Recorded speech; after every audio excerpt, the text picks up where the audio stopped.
북한에서 성폭행을 당하고 북한군을 탈북한 여성이 DMZ를 넘어 대한민국 강원도 깊은 사찰에 80대 주지스님을 만나고 임신 사실을 알게 되면서 펼쳐지는 충격의 이야기입니다. 영상 시청하시기 이전에 구독과 좋아요 부탁드리겠습니다. 저희에게 큰 힘이 됩니다.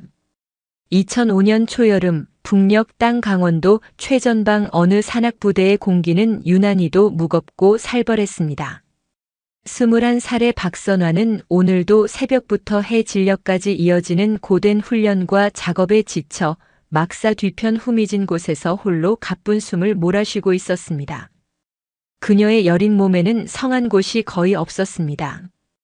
부대 내 악명 높은 보안지도원 오중사는 틈만 나면 사소한 트집을 잡아 그녀에게 무자비한 폭언과 폭행을 가했고 밤이면 그녀를 자신의 숙소로 불러들여 끔찍한 성적인 요구를 해왔습니다.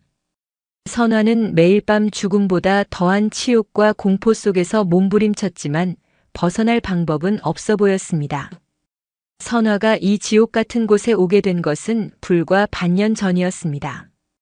평범한 농촌 처녀였던 그녀는 혁명 과업 수행이라는 미명 아래 이곳 최전방 부대로 강제 징집되었습니다.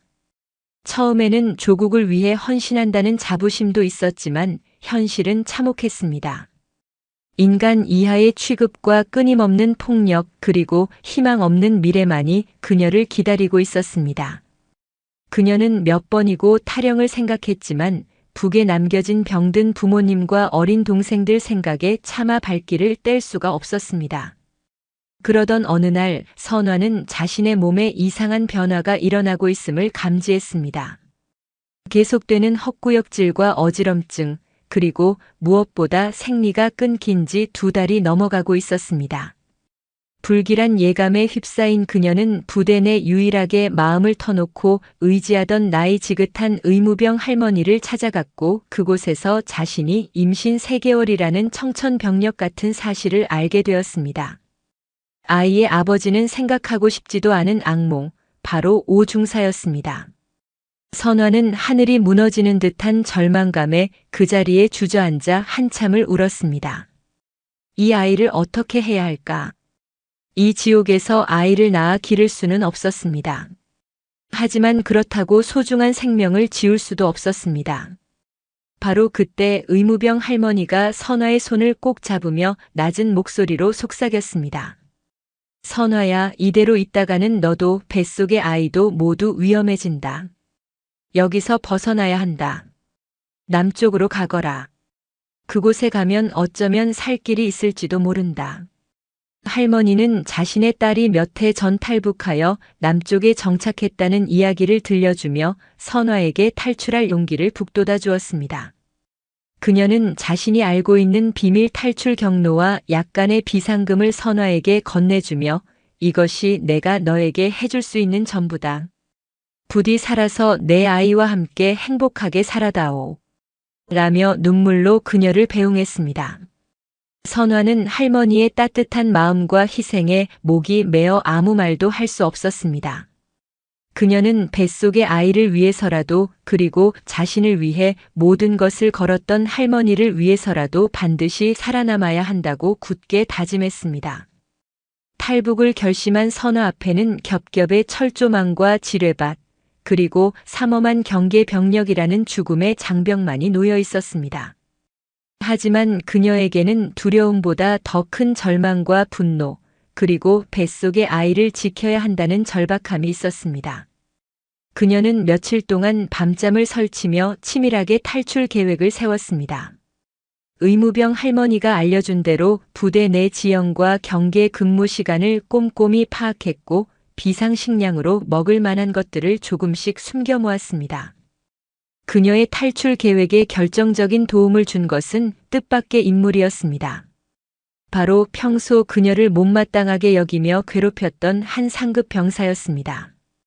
그는 우연히 선화가 탈출을 계획하고 있다는 사실을 알게 되었지만 그녀를 밀고 하는 대신 오히려 그녀를 돕기로 결심했습니다. 그는 과거 자신의 여동생이 선화와 비슷한 처지에서 목숨을 잃었던 아픈 기억을 가지고 있었고 선화에게서 여동생의 모습을 보았던 것입니다. 그는 탈출 당일 밤 일부러 다른 곳에서 큰 소란을 피워 경비병력의 시선을 분산시키는 위험한 역할을 자처했습니다. 그의 예기치 않은 도움과 희생 덕분에 선화는 비교적 수월하게 부대를 빠져나올 수 있었습니다. 하지만 진짜 시련은 그때부터 시작되었습니다. 임신한 몸으로 험준한 산길을 넘고 굶주림과 추위 속에서 밤을 지새우며 언제 발각될지 모른다는 공포와 싸워야 했습니다. 특히 동해안과 인접한 최전방 철책선 지대는 산세가 험하고 경계가 삼엄하기로 악명 높은 곳이었습니다. 그녀는 며칠 밤낮을 헤맨 끝에 마침내 삼엄한 경계 철책 앞에 다다랐습니다. 빗줄기가 거세게 쏟아지는 한밤중 그녀는 낮은 포복으로 철책 아래까지 접근했습니다. 미리 준비해간 작은 절단기로 철조망을 끊어내려 할 때 갑자기 매복 중이던 북한군 수색조에게 발각되고 말았습니다. 요란한 사이렌 소리와 함께 총탄이 빗발치기 시작했습니다. 서령, 아니 선화는 본능적으로 몸을 날려 근처 참호 속으로 몸을 숨겼습니다. 하지만 이미 옆구리에 총알이 스쳐 지나가며 피가 솟구치고 있었습니다. 찢어질 듯한 고통과 함께 정신이 아득해져 왔지만 그녀는 이를 악물고 버텼습니다. 그녀는 자신을 위해 희생한 사람들 그리고 뱃속의 아이를 생각하며 마지막 남은 힘을 짜냈습니다. 그녀는 참호 속에서 기어나와 빗발치는 총탄을 뚫고 미친 듯이 남쪽 철책선을 향해 달렸습니다. 얼마나 달렸을까? 온몸의 감각이 마비되고 의식이 희미해져 갈 무렵 그녀는 마침내 마지막 남측 철책선 앞에 다다랐습니다. 하지만 그녀에게는 더 이상 철책을 넘을 힘조차 남아있지 않았습니다. 모든 것을 포기하고 쓰러지려던 순간 어디선가 괜찮소. 이제 안전하오. 하는 다급한 외침과 함께 남측 군인들의 모습이 보였습니다. 그녀는 마지막 힘을 다해 철책을 향해 손을 뻗었고 그대로 정신을 잃었습니다. 그녀의 귓가에는 철책 너머에서 들려오는 사람들의 웅성거림과 함께 자신을 부르는 듯한 희미한 목소리만이 맴돌고 있었습니다. 2005년 늦여름 대한민국 강원도 인제군 설악산 깊은 골짜기에 자리한 고즈넉한 산사 백담사 경내에는 맑고 청아한 풍경 소리만이 은은하게 울려 퍼지고 있었습니다. 그날 아침 절마당을 쓸던 어린 동자승 하나가 산문 아래 계곡과 바위 틈에 피투성이가 된 채 쓰러져 있는 젊은 여인을 발견하고는 기겁하여 주지 스님께 알렸습니다. 주지 스님인 해각 스님은 백담사에서 오랫동안 수행해온 덕망 높은 노스님이었습니다. 그는 즉시 다른 스님들과 함께 여인이 쓰러져 있는 곳으로 달려갔습니다. 남루한 군복 차림에 온몸은 흙과 마른 피로 뒤덮여 있었고 앳되어 보이는 얼굴은 핏기 하나 없이 창백했습니다. 무엇보다 그녀의 옆구리에는 심각한 총상이 나 있었고 만삭의 배는 위태롭게 불러 있었습니다. 이곳 백담사는 지리적으로 민간인 통제선과 멀지 않은 곳에 위치하여 가끔씩 길을 잃고 헤매는 북한 사람들이 발견되곤 했기에 해각 스님은 즉시 이 여인이 평범한 사람이 아님을 직감했습니다. 규정대로라면 당장 관계 당국에 신고해야 했지만 죽은 듯이 쓰러져 있는 여인의 처참한 모습과 그녀의 뱃속에 있는 또 다른 생명의 무게는 그의 발길을 무겁게 붙잡았습니다. 그의 자비로운 마음은 차마 그들을 외면하도록 내버려 두지 않았습니다. 해각 스님은 다른 스님들의 도움을 받아 조심스럽게 여인을 절 안으로 옮겼습니다. 그리고는 평소 절에 왕진을 오던 읍내의 늙은 한의사에게 급히 연락하여 여인의 상처를 치료하도록 했습니다. 한의사는 여인의 총상이 생각보다 깊고 위중하며 당장 큰 병원으로 옮기지 않으면 산모와 아이 모두 위험할 수 있다고 말했습니다. 하지만 해각 스님은 잠시 깊은 고민에 빠졌습니다. 지금 당장 여인을 병원으로 옮기면 그녀의 신분이 노출될 것이고 그렇게 되면 그녀와 아이의 미래가 어떻게 될지 알 수 없었습니다. 그는 한참을 침묵한 끝에 일단 자신이 먼저 여인을 보살피며 경과를 지켜보기로 어렵게 결심했습니다. 그는 부처님의 자비가 이 가엾은 모자에게 함께 하기를 간절히 기도했습니다.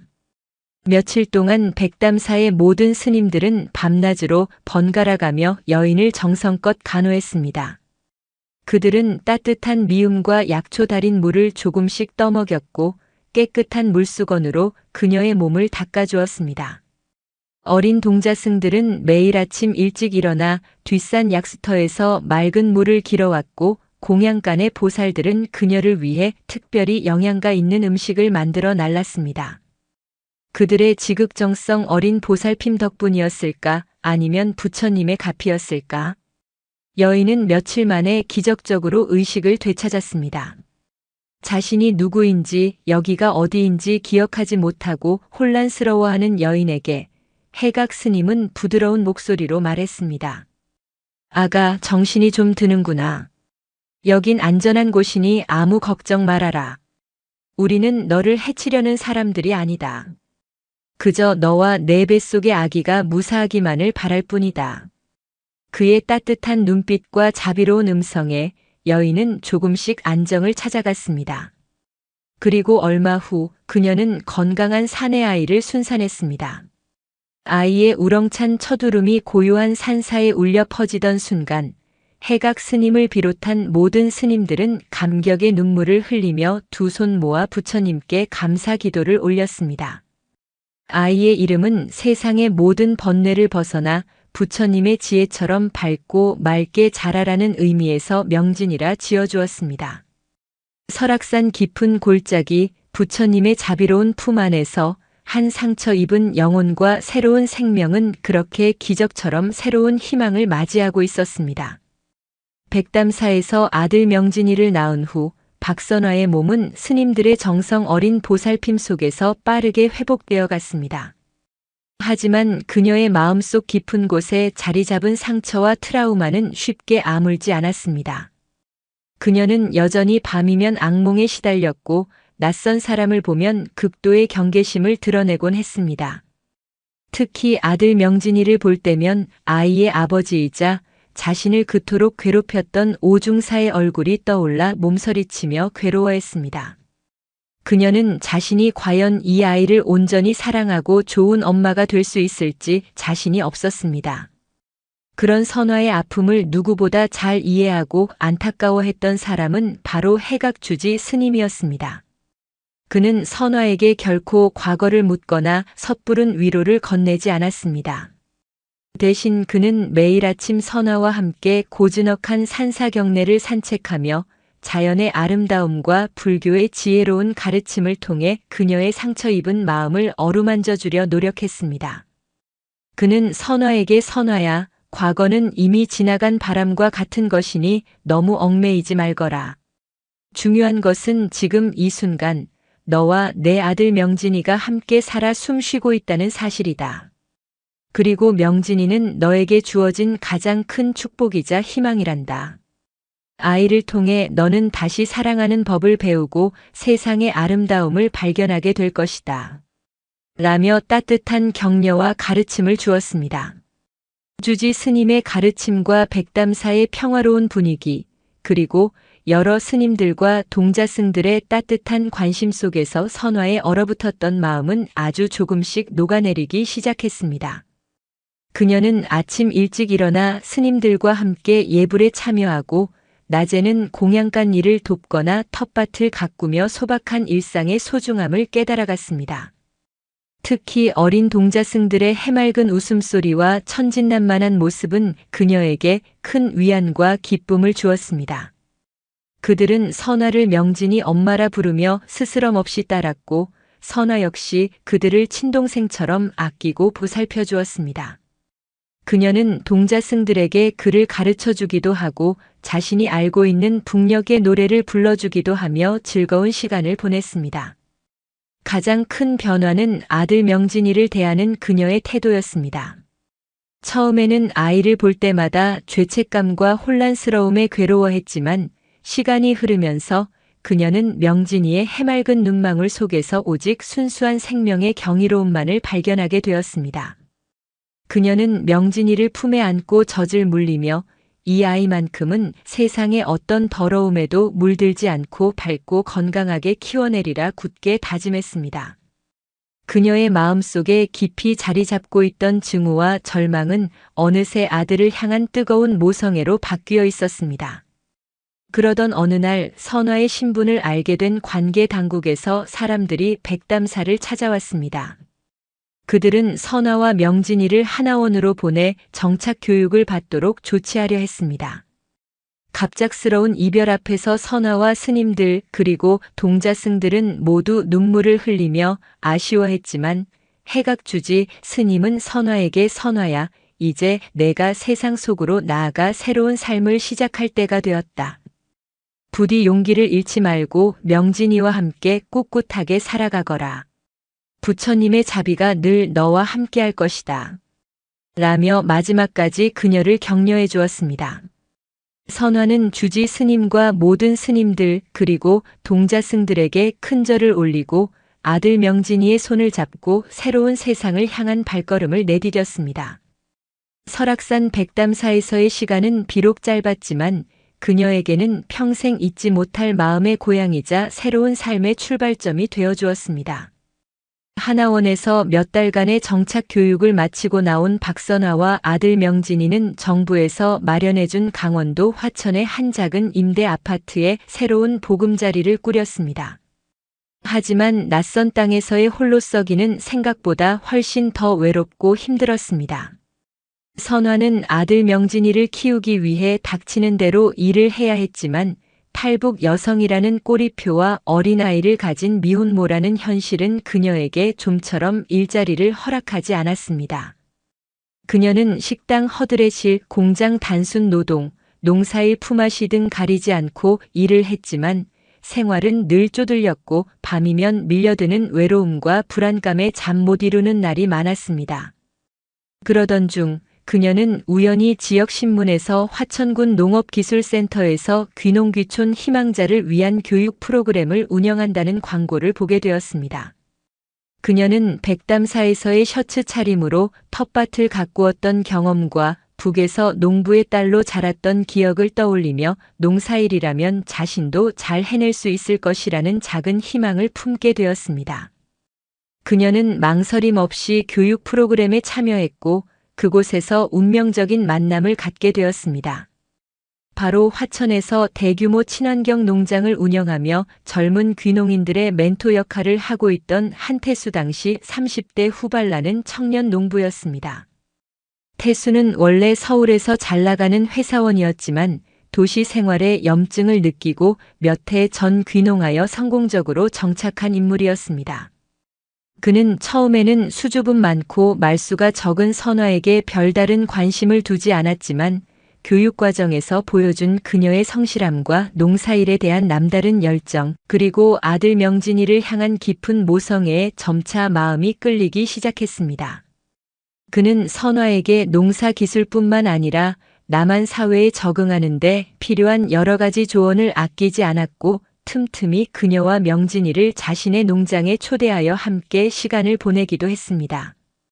선화 역시 태수의 따뜻하고 진솔한 모습에 조금씩 마음을 열기 시작했습니다. 그는 북에서 온 자신을 어떤 편견이나 동정심 없이 한 명의 동등한 인간으로 존중해 주었고 그녀의 아픈 과거를 함부로 캐묻거나 평가하려 들지 않았습니다. 그는 오히려 그녀의 강인한 생명력과 아들을 향한 헌신적인 사랑에 깊은 감명을 받았다고 말했습니다. 그의 꾸밈 없고 진솔한 모습은 선화에게 큰 위안과 함께 새로운 설렘을 안겨주었습니다. 그녀는 태수와 함께 있을 때면 오랫동안 잊고 지냈던 웃음을 되찾았고 그에게서 죽은 연인과 닮은 듯 하면서도 또 다른 매력을 발견하며 자신도 모르게 그에게 빠져들고 있었습니다. 하지만 그들의 관계가 깊어질수록 새로운 갈등과 위기가 찾아왔습니다. 태수의 가족들은 북에서 온, 그것도 아이까지 딸린 선화와의 관계를 탐탁지 않게 여겼고 주변 사람들의 시선 역시 곱지 않았습니다. 특히 태수에게 오랫동안 호감을 품고 있었던 지역 유지의 딸이 그들의 관계를 알고는 악의적인 소문을 퍼뜨리며 그들을 괴롭히기 시작했습니다. 그녀는 선화가 돈 때문에 태수에게 접근한 불순한 여자라거나 북에서 무슨 짓을 하고 왔는지 모르는 위험한 인물이라는 식의 헛소문을 만들어냈고 심지어는 선화의 과거를 캐내어 약점을 잡으려 했습니다. 그녀의 집요한 방해 공작 때문에 선화와 태수는 여러 번 헤어질 위기를 맞기도 했지만 그럴 때마다 서로를 향한 굳건한 믿음과 사랑으로 어려움을 극복해 나갔습니다. 태수는 가족들과 주변 사람들의 반대에도 불구하고 선화 씨는 내가 평생을 함께하고 싶은 유일한 사람입니다. 그녀의 과거가 어떻든 나는 그녀의 모든 것을 사랑하고 책임질 것입니다. 라며 자신의 마음을 당당하게 밝혔습니다. 한태수의 변함없는 사랑과 헌신적인 노력, 그리고 주변 사람들의 따뜻한 지지 속에서 박선화는 마침내 모든 어려움을 극복하고 그와의 사랑을 이루게 되었습니다. 두 사람은 화천 산마루 마을의 작은 교회에서 소박하지만 아름다운 결혼식을 올렸고 선화의 아들 명진이와 함께 새로운 가정을 꾸렸습니다. 태수는 명진이를 친아들처럼 아끼고 사랑했으며 명진이 역시 태수를 아빠라 부르며 따랐습니다. 세 식구의 단란하고 행복한 모습은 주변 사람들에게 큰 감동을 주었고 한때 그들을 색안경을 끼고 보았던 사람들조차 이제는 진심으로 그들의 행복을 빌어주었습니다. 결혼 후 선화는 태수와 함께 친환경 농장을 운영하며 새로운 삶을 개척해 나갔습니다. 그녀는 북에서 익힌 농사 지식과 남한의 선진 농업 기술을 접목하여 농장의 생산성을 크게 높였고 그녀가 생산한 유기농 농산물은 뛰어난 품질과 맛으로 소비자들에게 큰 인기를 얻었습니다. 그녀는 또한 자신의 경험을 바탕으로 다른 탈북 여성들의 농촌 정착을 돕는 일에도 앞장섰고 그들에게 일자리를 제공하고 농사 기술을 가르쳐주며 그들이 남한 사회에 성공적으로 뿌리내릴 수 있도록 물심양면으로 지원했습니다. 그녀의 헌신적인 노력 덕분에 화천 산마루 마을은 어느덧 탈북민들의 새로운 희망의 터전으로 알려지게 되었습니다. 몇 년 후 선화는 태수와의 사이에서 예쁜 딸아이를 낳았습니다. 아이의 이름은 온 세상의 별처럼 밝고 아름답게 자라라는 의미와 함께 남과 북의 모든 별들이 하나 되어 평화롭게 빛나기를 바라는 마음을 담아 한별이라고 지었습니다. 한별이의 탄생은 온 가족에게 더없는 기쁨이자 축복이었고 명진이에게는 세상에서 가장 사랑스러운 여동생이 생겼습니다. 명진이는 한별이를 끔찍이 아꼈고 늘 동생 곁을 지키며 든든한 오빠 역할을 해냈습니다. 이제 네 식구가 된 그들의 가정에는 늘 웃음소리와 함께 행복한 노랫소리가 끊이지 않았습니다. 하지만 그들의 행복을 시기하는 어두운 그림자가 다시 한번 그들 앞에 나타났습니다. 과거 선화의 삶을 송두리째 망가뜨렸던 북한 부대의 정치지도원 오중사가 탈북하여 남한에 잠입했고 우연히 선화의 소식을 알게 된 것입니다. 그는 선화가 남한에서 성공적으로 정착하여 행복하게 살아가는 모습에 질투심과 분노를 느끼고 그녀의 가정을 파괴하기 위한 음모를 꾸미기 시작했습니다. 그는 익명으로 선화의 과거를 폭로하는 악의적인 투서를 여러 기관에 보내는가 하면 폭력배들을 고용하여 태수의 농장을 습격하고 선화를 납치하려 했습니다. 절체절명의 위기의 순간 선화를 돕는 또 다른 조력자들이 나타났습니다. 바로 과거 선화의 탈출을 도왔던 상급 병사와 하나원에서 인연을 맺었던 탈북 동료들이었습니다. 그들은 오중사의 음모를 미리 감지하고 태수와 힘을 합쳐 그의 계획을 저지했고 결정적인 증거를 수집하여 그를 법의 심판대에 세우는 데 성공했습니다. 오중사는 결국 과거의 모든 죄상이 드러나 법의 엄중한 처벌을 받게 되었고 선화는 마침내 지긋지긋했던 과거의 악몽에서 완전히 벗어날 수 있게 되었습니다. 모든 시련을 이겨낸 선화와 태수 그리고 명진이와 한별이는 더욱 단단한 사랑과 믿음으로 뭉쳤습니다. 그들의 가정은 이제 화천 산마루 마을을 넘어 대한민국 사회에 희망과 감동을 주는 아름다운 이야기의 주인공이 되었습니다. 선화는 자신의 경험을 바탕으로 북한 인권 개선과 탈북민 지원 활동에 더욱 헌신적으로 참여했고, 태수는 그런 아내를 묵묵히 지지하며 함께했습니다. 명진이와 한별이는 부모님의 사랑과 가르침 속에서 남과 북의 아픔을 모두 이해하고 평화를 사랑하는 훌륭한 젊은이들로 성장했습니다. 세월은 흘러 명진이와 한별이가 어엿한 청년으로 성장하여 각자의 분야에서 제 몫을 다하는 나이가 되었습니다. 명진이는 어머니 선화와 새아버지 태수의 뒤를 이어 농업 기술을 배우고 친환경 농법과 스마트팜 기술을 접목하여 화천 산마루 마을 농업의 혁신을 이끌어가는 젊은 지도자가 되었습니다. 그는 또한 북한 이탈 주민 청년들의 농촌 정착을 돕는 사회적 기업을 설립하여 그들에게 안정적인 일자리와 삶의 터전을 제공하는 데 크게 기여했습니다.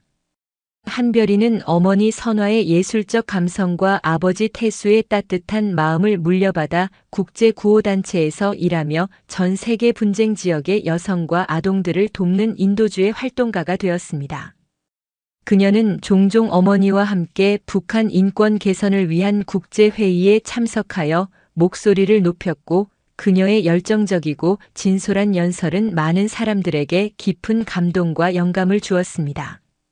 박선화와 한태수는 이제 백발이 성성한 할아버지, 할머니가 되었지만 여전히 건강하고 활기찬 모습으로 두 아이와 손주들의 든든한 정신적 지주가 되어주고 있었습니다. 그들의 집은 이제 명절이면 온 가족과 친척, 그리고 그들이 도왔던 수많은 탈북민들까지 함께 모여 시끌벅적하게 정을 나누는 그야말로 사랑과 희망이 넘치는 대가족의 보금자리가 되었습니다. 마당에는 웃음소리가 끊이지 않았고 음식 냄새가 진동했으며 남과 북의 노래가 함께 어우러져 아름다운 화음을 만들어냈습니다.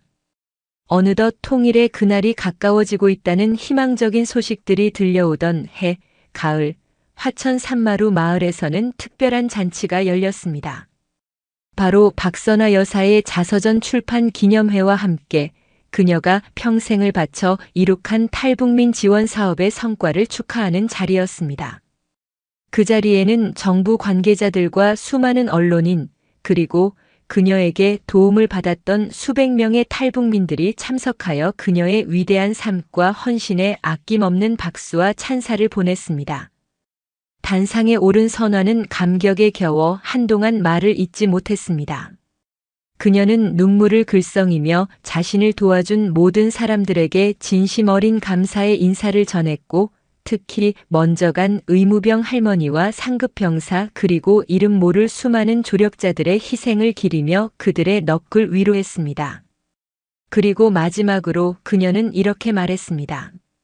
저는 한때 절망의 끝에서 모든 것을 포기하려 했던 약한 존재였습니다. 하지만 저를 살린 것은 바로 사람들의 따뜻한 마음과 조건 없는 사랑이었습니다. 그 사랑의 힘으로 저는 다시 일어설 수 있었고 새로운 삶을 찾을 수 있었으며 이제는 다른 누군가에게 희망을 나누어주는 사람이 되었습니다. 저는 믿습니다. 아무리 춥고 어두운 세상이라 할지라도 우리 마음속에 사랑과 희망의 불씨만 꺼뜨리지 않는다면 우리는 반드시 그 어둠을 이겨내고 함께 웃을 수 있는 날을 맞이할 수 있을 것입니다. 그리고 언젠가 저 휴전선 철책이 거치고 남과 북이 하나 되는 그날, 저는 제 아들, 딸과 함께 그리고 저를 도와주셨던 모든 분들과 함께 평양 한복판에서 아리랑을 목 놓아 부르고 싶습니다. 그녀의 진심 어린 연설에 잔치에 참석한 모든 사람들은 뜨거운 눈물과 함께 우레와 같은 박수를 보냈습니다. 그 박수 소리는 화천 산마루를 넘어 휴전선 너머 북녘 땅까지 울려 퍼지는 듯 했습니다. 그로부터 또다시 몇 년의 세월이 흘렀습니다. 마침내 한반도에는 평화 통일의 새벽이 밝아왔고 굳게 닫혔던 휴전선의 철책은 역사의 뒤안길로 사라졌습니다. 박선화는 이제 백발이 성성한 할머니가 되었지만 여전히 맑고 강인한 눈빛으로 통일 한국의 미래를 만들어가는데 헌신하고 있었습니다. 그녀는 남편 한태수와 아들 명진, 딸 한별이, 그리고 사랑하는 손주들과 함께 통일된 조국의 수도 평양에서 열린 남북 화합 대축제에 참석했습니다. 그곳에서 그녀는 기적처럼 과거 자신을 도왔던 의무병 할머니와 상급 병사를 다시 만나게 되었습니다. 그들은 오랜 세월 서로를 그리워하며 눈물로 재회했고 함께 아리랑을 부르며 통일의 기쁨을 나누었습니다. 선화는 또한 자신이 평생을 바쳐 도왔던 수많은 탈북민들이 이제는 통일된 조국에서 당당한 사회의 일원으로 살아가고 있는 모습을 보며 가슴 벅찬 감동을 느꼈습니다.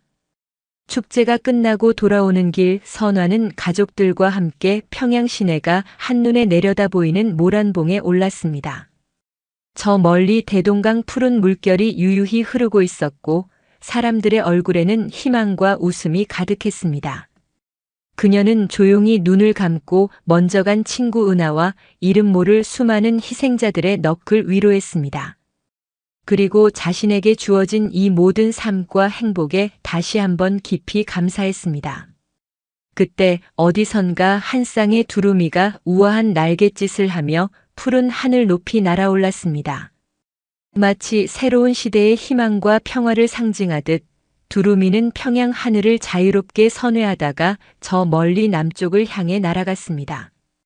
그 모습을 바라보는 선화의 얼굴에는 잔잔한 미소와 함께 한 줄기 뜨거운 눈물이 흘러내리고 있었습니다. 그것은 슬픔의 눈물이 아닌 감사와 희망, 그리고 새로운 시작을 향한 축복의 눈물이었습니다.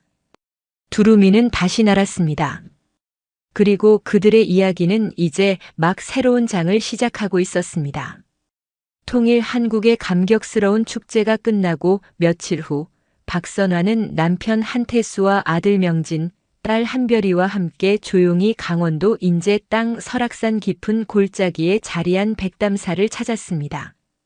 그녀의 인생에서 가장 어둡고 절망적이었던 시절, 자신과 갓 태어난 아들 명진이에게 따뜻한 구원의 손길을 내밀어 주었던 해각주지 스님과 백담사의 스님들, 그리고 해맑은 동자승들에게 뒤늦게나마 감사의 인사를 전하기 위해서였습니다.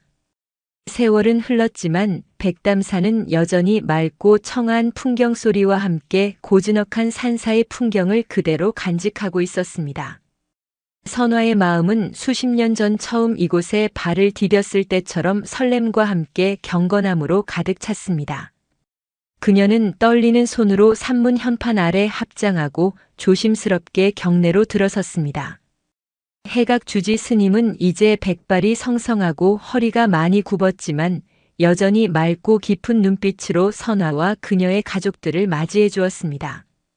선화는 주지 스님 앞에 큰 절을 올리며 지난 세월 동안 가슴속 깊이 간직해왔던 감사의 마음을 전했습니다. 스님, 정말 오랜만입니다. 스님과 백담사 모든 분들의 자비가 아니었다면 저와 제 아들 명진이는 아마 이 세상에 존재하지 못했을 것입니다. 그 크신 은혜, 평생 잊지 않고 살아왔습니다.